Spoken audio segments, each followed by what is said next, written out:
Hola, ¿qué tal, Belén? Buenas tardes. Y bueno, gracias por llamar. La verdad que es un gusto, es un placer hablar.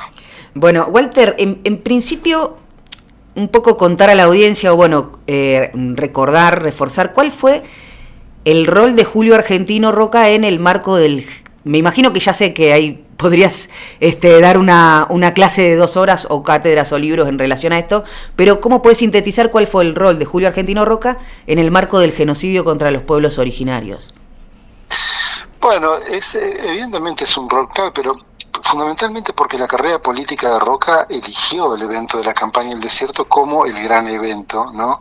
De su historia como funcionario, como político, porque en realidad él es militar y después de la guerra del Paraguay, bueno, se destaca por haber sido ministro de guerra y llevar adelante las campañas que tenían como objetivo ampliar las fronteras primero hasta el Río Negro. Esto era una ley del año 1867 que no se podía cumplir. El Estado argentino no lo pudo cumplir porque estaba en guerra con el Paraguay, y luego recién a finales de la década del 70 lo consigue, siendo él ministro de guerra, ¿no? Completando el proyecto de Alsina, que fallece antes de concretarlo. Entonces, él elige que ese iba a ser el evento que lo iba a propulsar en su carrera política, ¿no? Porque ella accede en 1880 a la presidencia y todavía no habían terminado las campañas al desierto, ¿no? Las campañas a los Andes del Sur, todo se considera oficialmente como terminado el 1 de enero de 1885. Entonces, en su discurso político está presente esta idea de que no cruza más un indígena las pampas, ¿no? Es decir, la idea de que no quedan pueblos indígenas, sino lo que quedan es, bueno, prisioneros que van a ser paulatinamente incorporados a la civilización.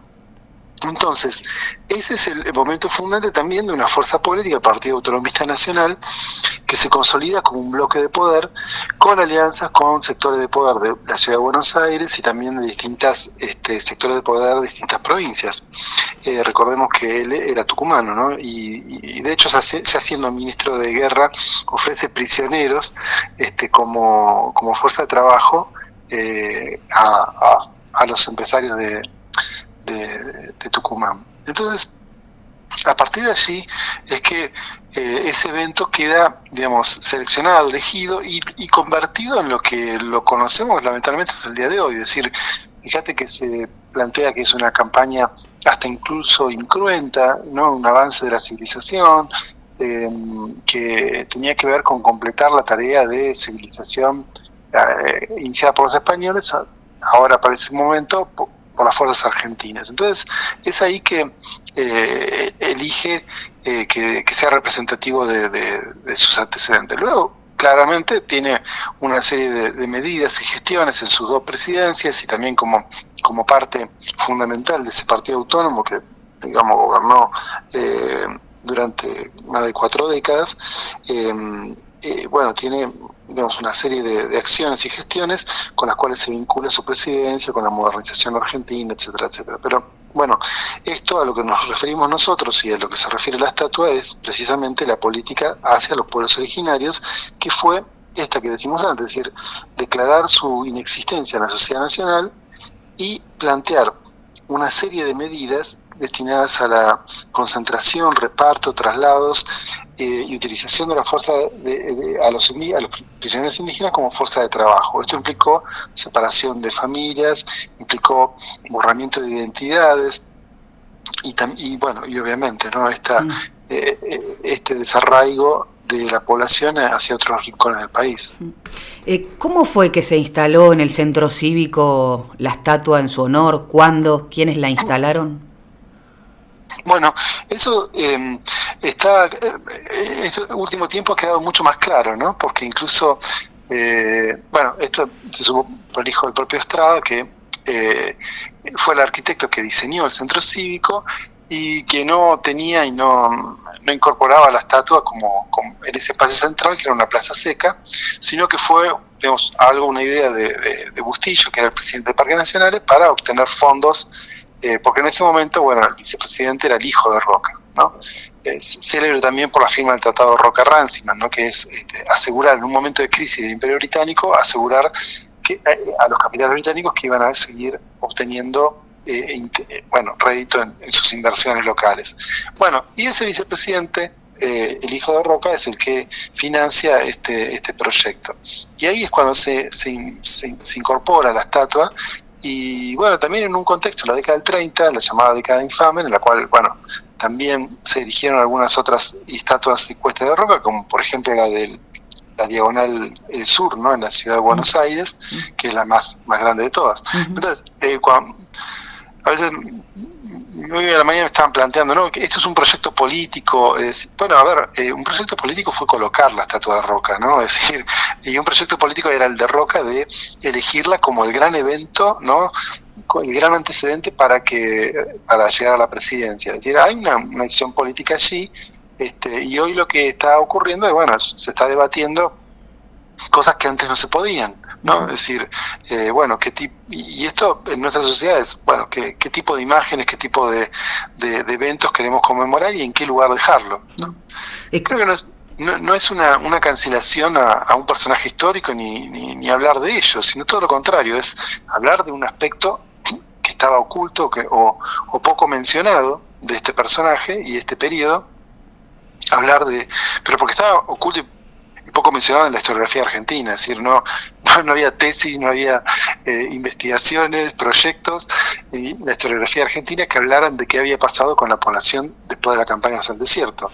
Entonces, esto recién fue posible en los últimos 40 años de democracia, y acompañando, bueno, a una memoria viva de todos estos episodios, que era la de los pueblos, y sigue siendo la de los pueblos originarios, que fueron los que sufrieron no solamente la campaña, sino la estigmatización y discriminación y despojo que vino después y hasta el presente, ¿no? Porque al día de hoy se los siguen señalando como extranjeros, como ilegítimos, truchos, etcétera, etcétera. Entonces, hay hoy en la sociedad una convergencia, ¿no?, en la cual podemos ver de distintos sectores políticos, pero es una sociedad que está reflexionando, bueno, qué monumentos quiere y dónde colocar, en todo caso, ciertas figuras de la historia y ciertas representaciones de otros momentos en el espacio público actual. Entonces, bueno, así como hay bustos para Capraro, para Rosas, también estará allí, pero todo lo que mueve el hecho de que no esté en el centro de la plaza, ¿no? Es decir,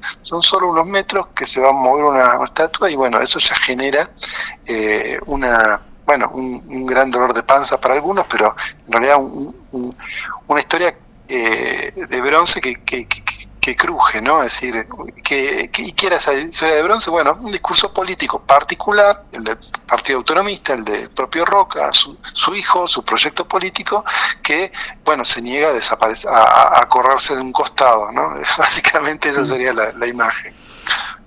Walter, bueno, la última, ¿no? Decía cuáles son las representaciones de Roca hoy, un poco ahí mencionaste, pero ¿a qué lleva el debate? Es un debate político presente también, ¿no?, el que se da ahora por correr a Roca o no. Hay distintas voces que se han sumado en los últimos días. Sí, ¿Cuál claro, es el conflicto claro. de fondo, digamos, en Roca, en mover una estatua? Sí, está bien plantearlo, ¿no?, como que es un debate político. Yo creo que es eso, se está discutiendo qué tipo de sociedad queremos construir, es decir, qué queremos conmemorar. A ver, una sociedad que quedó gobernada por un partido que no permitía el voto, digamos, secreto, no admitía el voto popular, y que creó un modelo agroexportador en el cual se beneficiaron muy pocos, que la mayor parte de la tierra que fue conquistada en ese momento quedó en manos de capitales extranjeros o de estos sectores del mismo grupo de poder, como el propio Roca, ¿no? La estancia La Larga, La Paz y la Argentina, en un territorio que eran de los pueblos originarios, quedan en manos de la familia Roca. A ver, ese es el modelo que estamos planteando, pero además incorporando cosas que antes de las cuales no se hablaban, que eran, ¿y qué pasó con los pueblos que vivían allí hace miles de años? Bueno, se los estigmatizó, digo, que eran extranjeros, que eran un peligro, y se les negó cualquier derecho como pueblo. Es decir, esto no fue un exterminio, sino que fue un genocidio. ¿Por qué? Porque la política oficial era que el pueblo, es decir, el gens, desaparezca, ¿no? Por eso el término genocidio es, bueno, todo lo que se hace de un Estado y que es del gobierno, pero también la sociedad civil a partir de grupos de empresarios, iglesias, periódicos, etcétera, operando para que un grupo que pasa a ser minoritario desaparezca como tal. Bueno, eso puede ser un pueblo, una nación, un grupo religioso o político. Bueno, es la concepción por la cual se plantea que es un genocidio. Entonces no queremos tener esa imagen en el centro. Es una imagen propia de los museos de historia, de la memoria también histórica argentina, ¿sí? Pero lo que está en discusión es, bueno, ¿cuál va a ser el símbolo que elegimos como ciudad, como Bariloche, como comunidad actual para expresarnos y representarnos en esa imagen, ¿no? Claramente esta no lo era.